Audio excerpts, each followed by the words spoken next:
Ahí va. Bueno, vamos a grabar. Bueno, ahora sí, buenas tardes a todos, a todas. Gracias por acompañarnos nuevamente. Ahora vamos a escuchar a una estudiante, a Guillermina, y acá la profesora Gladys González la va a presentar. Así que por favor les recuerdo que silencien los micrófonos, así podemos escuchar bien. Muchas gracias. Bueno, buenas tardes a todos, gracias por acompañarnos. Me presento, pero ya me conocen, Gladys González, profesora de la materia Historia de las Artes Visuales de tercero PAV. El trabajo de investigación que a continuación nos va a presentar Guillermina Espiga se titula Del Ditela a Tucumán Arde, política y arte en llamas.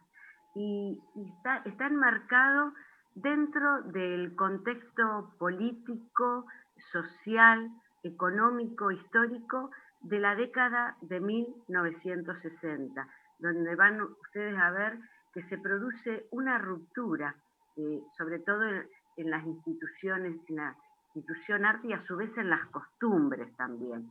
¿Por qué? Porque van a aparecer dos elementos fundamentales en esta época, porque los artistas tenían una gran predisposición por liberar el arte de las convenciones tradicionales. Y entonces van a surgir dos elementos fundamentales, que es la política y la participación del espectador. Ya el espectador en esta época no va a ser el de las convenciones tradicionales de un espectador contemplativo a una obra, al ver una obra de arte, sino que ahora va a estar dentro de esa obra y va a participar. Bueno, los dejo con Guillermina, que ella nos va a contar estos sucesos que ocurrieron en esta década y a su vez estos episodios que repercutieron para que artistas que ella va a nombrar hayan trabajado y se hayan involucrado en estas obras. Adelante, Guillermina.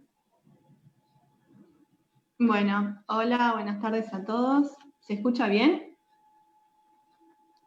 En muchos casos. Sí, perfecto, perfecto. Bueno, como dijo Gladys, este trabajo lo hice el año pasado con Historia del Arte. Hicimos un recorrido por el arte argentino, por la historia del arte argentino, y uno de los temas era las vanguardias argentinas de la década del 60. Yo dentro de este tema tomé al Instituto de Itela como un suceso anterior a Tucumán Arde, y durante el trabajo voy a ir analizando diferentes artistas, sus producciones, y cómo estas producciones fueron impactando en el circuito modernizador de la época. Bueno, voy a compartir.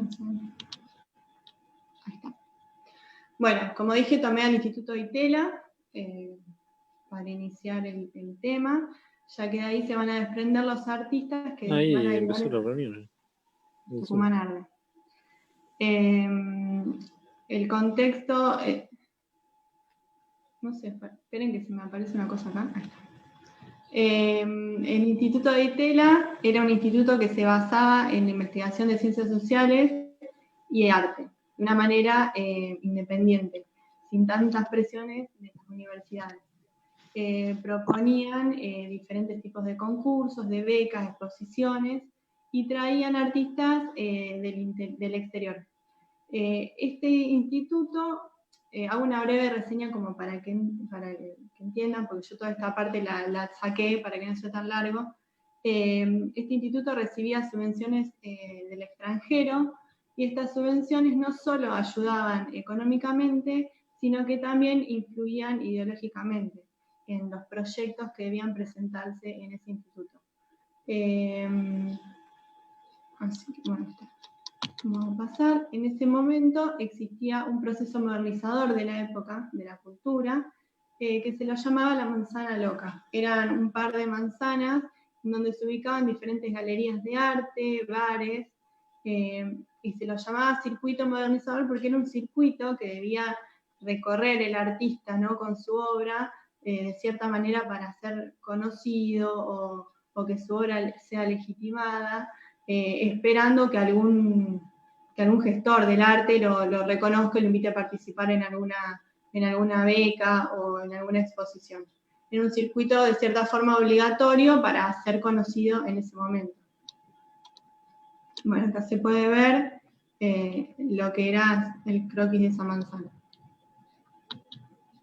Estos son algunos de los artistas que salieron del instituto. No puse todo para no hacerlo tan largo, pero bueno, obviamente conocemos a la mayoría de ahí. Bueno, y este instituto en 1960 propone becas, las becas Torcuato Di Tella, en las que los artistas, los que ganaban, podían elegir un lugar en el cual perfeccionarse o seguir estudiando del exterior, en el que ellos quisieran. Una de las ganadoras de las becas fue Marta Minujín, con esta obra Revuelques y Viva.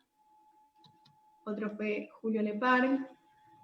Y bueno, estas becas duraron un par de años, hasta 1966, que la Argentina se encontraba en un contexto, se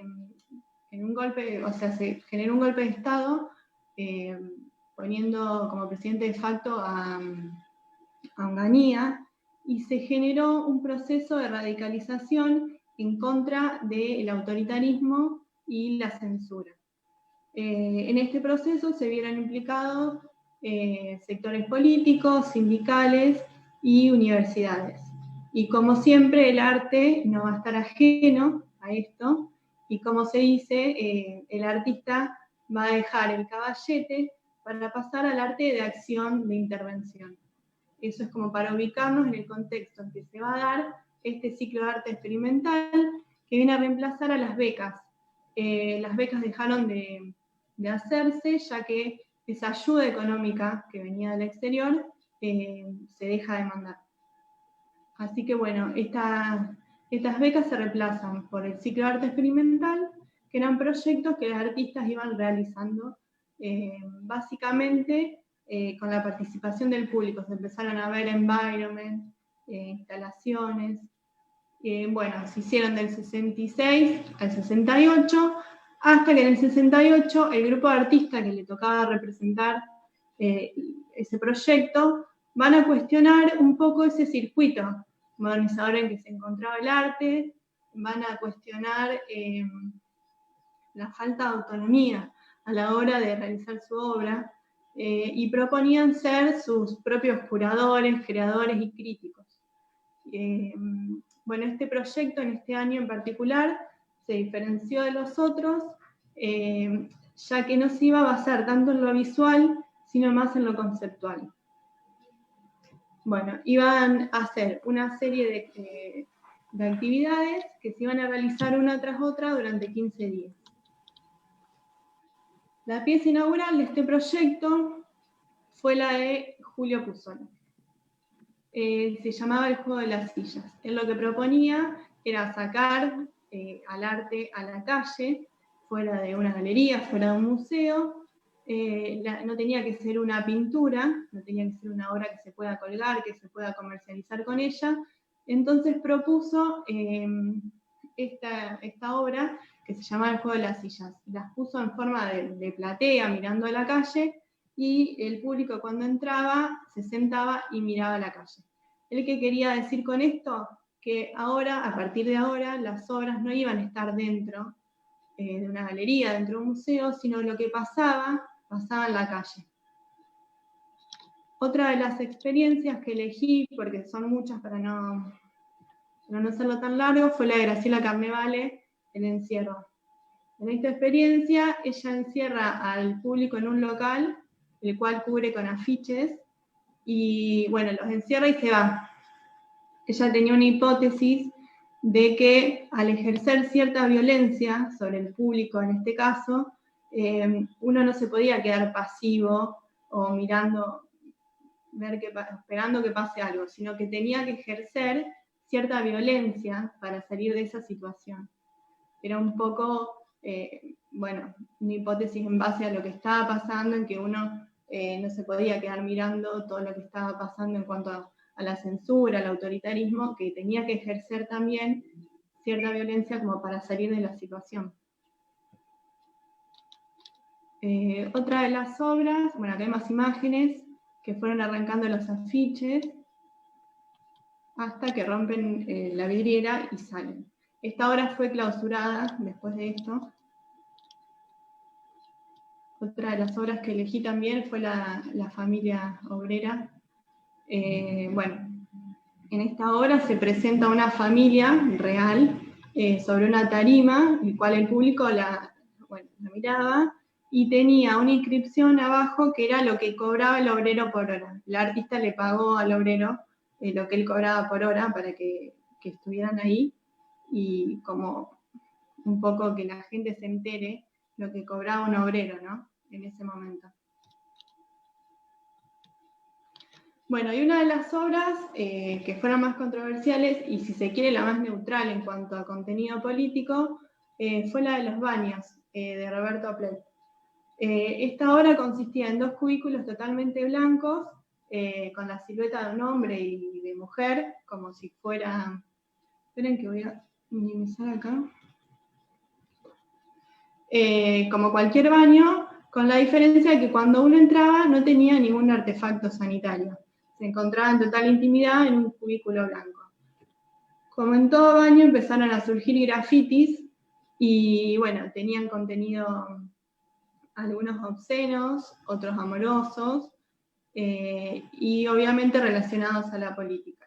El tema fue que esta obra recibió una denuncia judicial anónima y... Puedo cambiar, no sé por qué.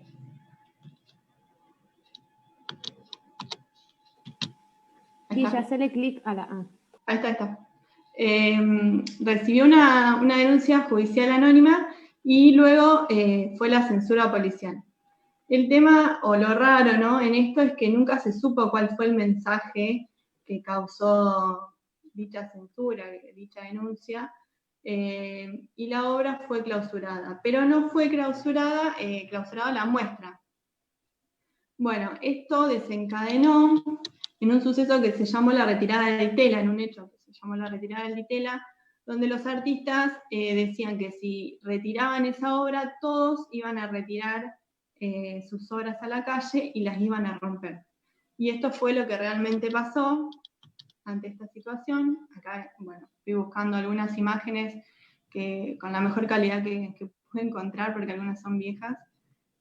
Y bueno, se ve cómo estos artistas, a raíz de lo sucedido, deciden sacar sus obras a la calle y romperlas, destruirlas. Tomé experiencia del 68 como punto de partida para Tucumán Arde, porque a raíz de esto, un grupo de artistas que pertenecían al Ditela, los cuales deciden vincularse a esta altura, van a ser los que se junten, se unan, para proponer hacer algo con el arte y ver de qué manera ayudar ante la situación. Decían que necesitaban buscar un nuevo lenguaje, una nueva manera de pensar el arte, ¿no?, de cómo incidir en la realidad, cómo transformarla. Y bueno, esto dio origen al Tucumán Arde. Tucumán Arde nace con un grupo de artistas, sociólogos también, y científicos, los cuales se encuentran en la CGT de Rosario, y uno de los temas que preocupaba en esa época a la CGT, o de los que más reclamos tenían los trabajadores, los obreros, era el problema que estaba atravesando Tucumán. Tucumán estaba bajo una política en la que decidieron cerrar los medianos y pequeños ingenios azucareros, dejándole solamente, ¿no?, el trabajo a las grandes empresas.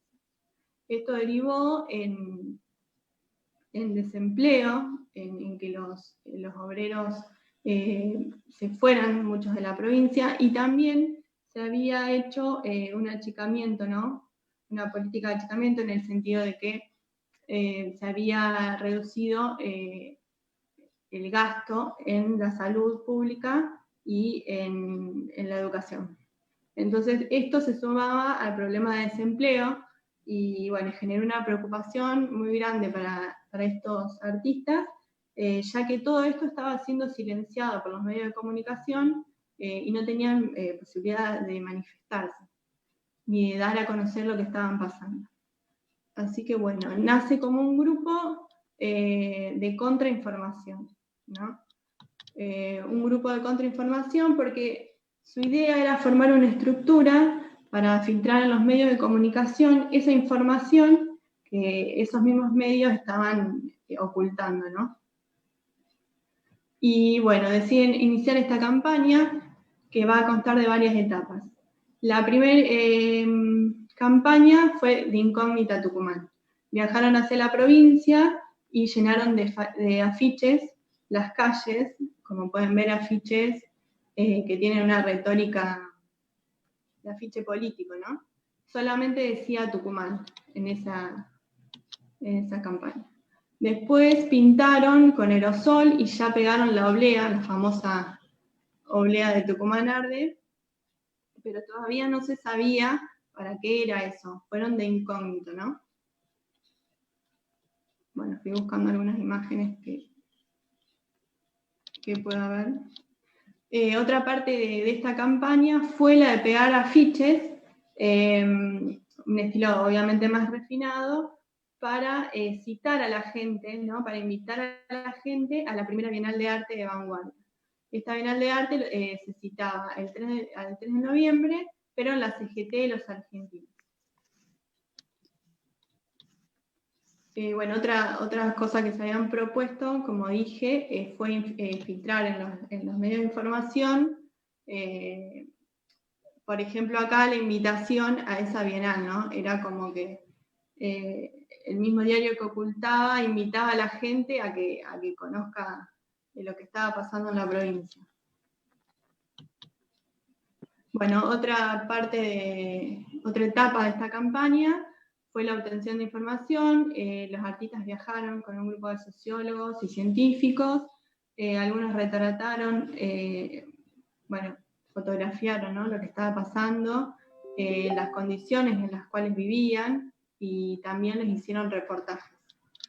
Todo este material, que por separado por ahí no tiene mucho sentido, iba a unirse, ¿no? En esta muestra colectiva, dando el resultado deseado. Bueno, acá hay fotografías también de un ingenio azucarero y de trabajadores, que son niños básicamente.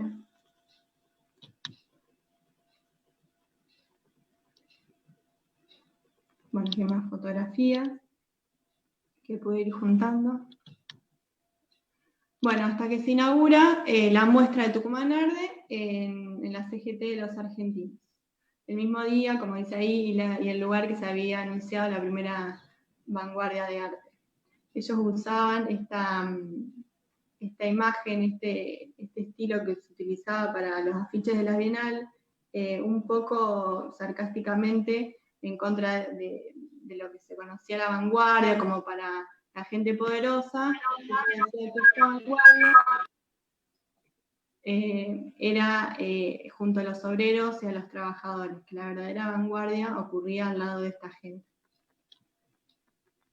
Bueno, algunos de los artistas que participaron de Tucumán Arde. Bueno, y son fotos del interior de la muestra, en donde se puede ver fotografías que fueron tomando, cuadros, ¿no? Síntesis con información que fueron recolectando. En la entrada de la muestra se habían colocado los nombres de los dueños de los ingenios azucareros y obviamente la relación política que tenían en ese momento. Por ejemplo, en este dice Roberto Avellaneda, que era el gobernador de Tucumán, era dueño de 3 ingenios azucareros. El otro era el ministro de Economía de Tucumán, dueño de otros 2 ingenios azucareros. Ellos querían mostrar la relación, ¿no?, que tenían con el gobierno los ingenios que habían quedado abiertos. Y a su vez, la idea de ponerlo en el piso es para que la gente pise su nombre, ¿no?, y se vaya rompiendo. Bueno, acá hay más fotos de la muestra, donde se mostraban entrevistas, se servía café amargo al público, y cada cierto lapso de tiempo se apagaba la luz que representaba la muerte de un niño en Tucumán. Bueno, se pueden acá observar más fotos con diferentes afiches.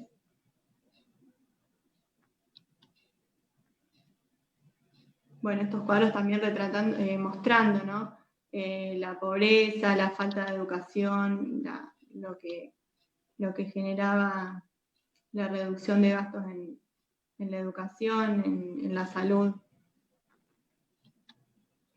Este fue un afiche que lo hizo León Ferrari, en el cual contraponía lo que decía el diario, la noticia que mostraban los medios de comunicación, y al lado la información que realmente era, ¿no? La correcta, como para que la gente vea lo que estaban ocultando.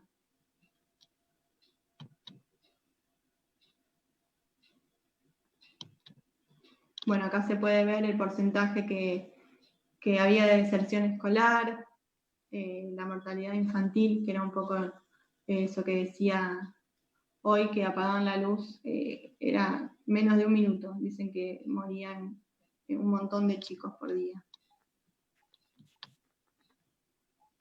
Bueno, acá hay más fotos de la muestra. Bueno, la muestra fue en Rosario un éxito y fue llevada a Buenos Aires. En Buenos Aires, bueno, duró apenas horas. Y la idea de estos artistas era, una vez que terminaran esta muestra, hacer una recopilación de todos estos datos y bueno, hacer un libro donde esté la información, las imágenes. Bueno, esto no lo pudieron hacer. Yo, por lo que estuve investigando, la que más información tiene fue una de las artistas que participó, que fue Graciela Carnevale. Si les interesa el tema, buscan la página de ella y tiene un montón de información que está muy bueno para interiorizarse del tema. Bueno, como conclusión, obviamente vemos que el arte no está ajeno a estos conflictos ni a los espacios de poder, y a mí me interesó, bueno, realizar este trabajo para destacar el rol que adquiere el arte cuando asume un carácter sociopolítico, ¿no? Cuando se entiende al arte desde otro lado, cuando se piensa el arte como una herramienta para incidir en la realidad, para intervenir en ciertas situaciones y transformar, bueno, la manera de mirar, de percibir, transformar esa realidad que nos rodea y que nos aqueja en el momento. Así que bueno, eso es todo.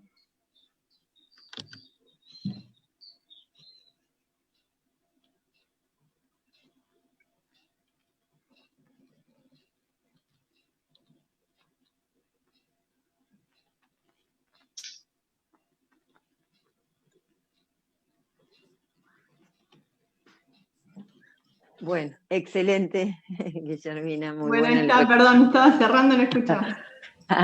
No digo, todo el recorrido que hiciste, ¿no? Y mientras vos lo hacías, para todos los que conocemos lo que fue Tucumán Arde, pensaba, pasaron 60 años, ¿no? Dejo esa pregunta. Pasaron 60 años y seguimos viendo, lamentablemente, tantas cosas que se repiten, ¿no? A través de los años. Y bueno, y esto que vos remarcaste con respecto al arte, de cómo el arte es un correlato de la realidad y cómo sirve para decir cosas también, ¿no? Y cómo colectivamente, en ese momento no se hablaba de colectivos, pero sí colectivamente los grupos de artistas hacían fuerza con respecto a eso, hicieron tantas movilizaciones y todo muy, como era en esa década, todo muy interactivo, o sea, hacía muy vívido el hecho de estar en una muestra y frente a los ingenios azucareros que habían quebrado, que los habían cerrado, te servían un café sin azúcar, apagaban las luces para demostrar la mortalidad infantil. O sea, todas cuestiones muy que no era solamente poner un dato o pintar o hacer algo que tuviese que ver solamente con eso, o sea, todo muy, muy vívido y muy comprometido, ¿no? Así que es un tema que como todos los que se han tocado, son todos temas que sirven para desarrollar tantas otras cosas, ¿no?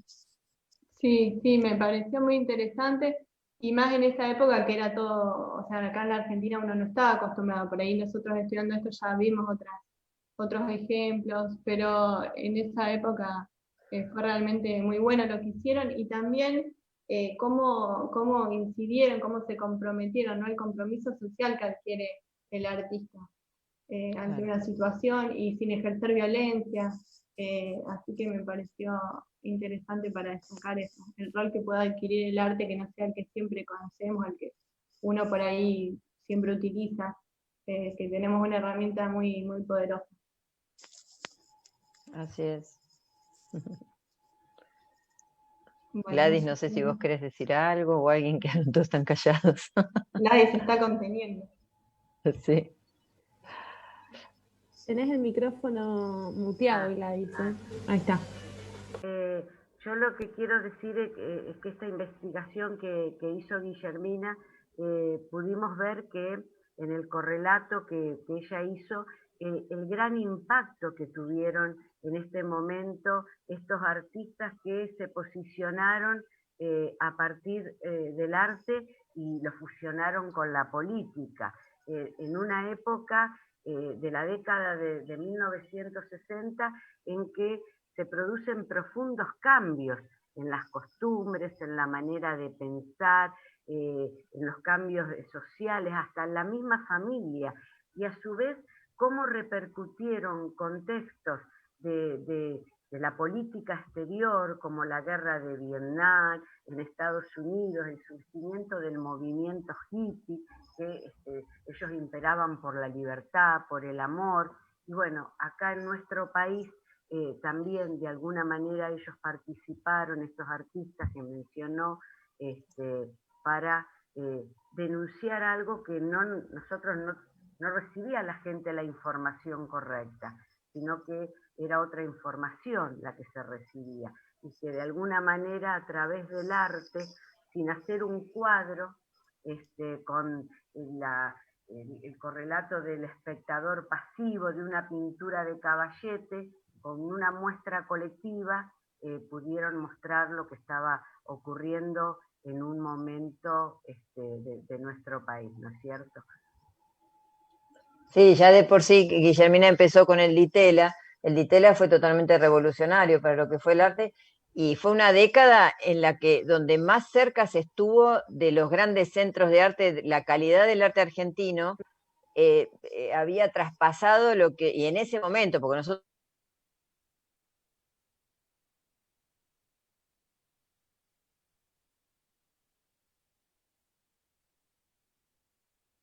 estaba muy unido a todo lo que pasaba en el arte mundial. Entonces, el Instituto de Tera fue totalmente de vanguardia y muy revolucionario, así que toda esta conexión que vos hacés también habla de que el arte en ese momento tenía mucho peso también, ¿no? Y que Claro, no solo como que repercutió, sentían que tenían que hacer algo con ese conocimiento, que tenían que buscar otra manera de decir en el arte, ¿no?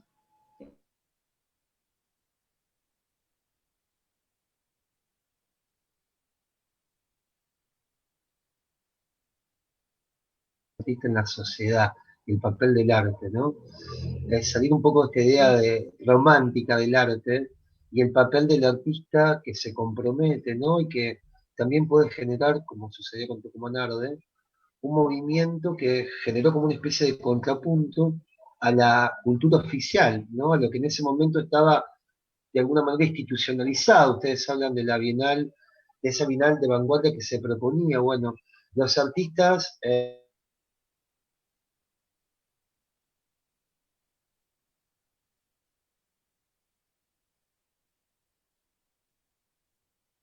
muy fuerte, ¿no? En la provincia de Tucumán y con todo el conflicto azucarero, que de alguna manera la cultura oficial callaba. Entonces, qué importante el papel del artista. El artista siempre tiene que, esto,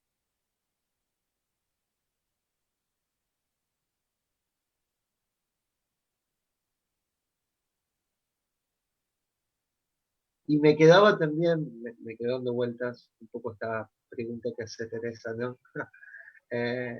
¿Cómo está Tucumán hoy? ¿No? Me pregunto, sí. ¿Cómo ha cambiado? ¿Ha cambiado esa realidad? Esto independientemente de las banderas políticas, ¿no? Digo, poder pensar No, nuestra historia argentina y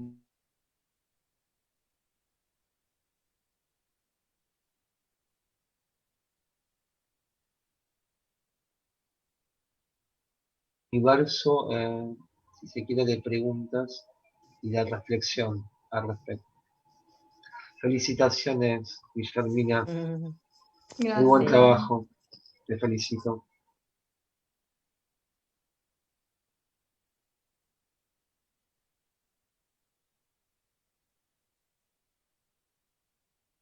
Y sí. A ver si- No sé si alguien quiere, porque hoy hay muchas como cámaras apagadas, así que vemos nombres, pero no vemos caras. No sé si alguien quiere hacer alguna reflexión o comentar Acá algo.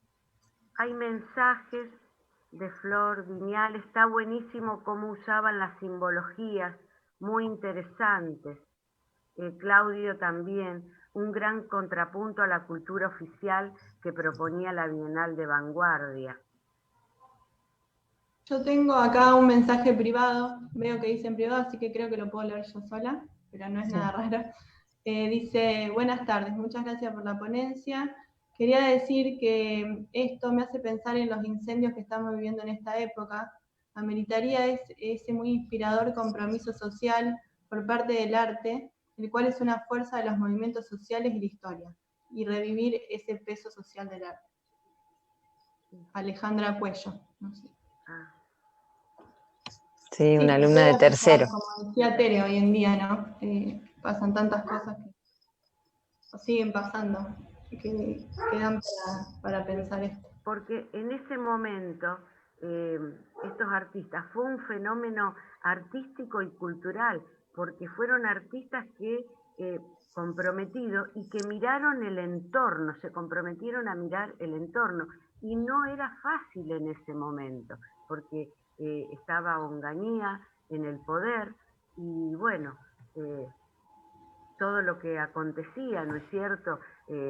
Como por ejemplo la noche de los bastones largos, bueno, fue todo un compromiso que ellos asumieron realmente en una época de nuestro país difícil. Muy difícil porque después dio lugar a todo lo que pasó en Tucumán con la guerrilla. O sea, fue una década que dio mucho.